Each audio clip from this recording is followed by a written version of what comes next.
The Kingship of Jesus. Far to the east, wise men who studied the stars noticed something amazing, a new, bright star shining in the sky.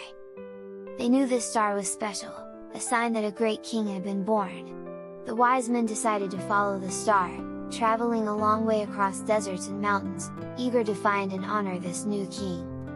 When they arrived in Israel, they went to the palace of King Herod in Jerusalem, thinking the new king would be there. But King Herod was worried, he didn't want anyone else to be king. The wise men were told to go to Bethlehem, and the star led them to Jesus.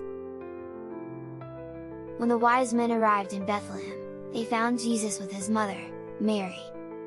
Filled with joy and awe, they bowed down and worshipped him. They gave him treasures of gold, frankincense, and myrrh, gifts fit for a king. The gold was a symbol of Jesus' kingship, showing that the wise men recognized him as the true king.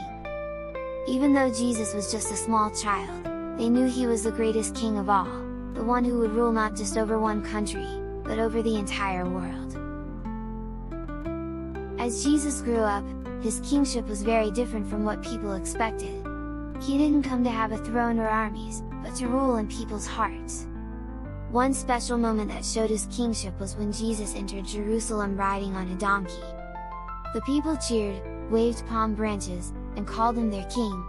But Jesus didn't come to defeat earthly enemies, he came to bring a kingdom of love, peace, and justice that would last forever.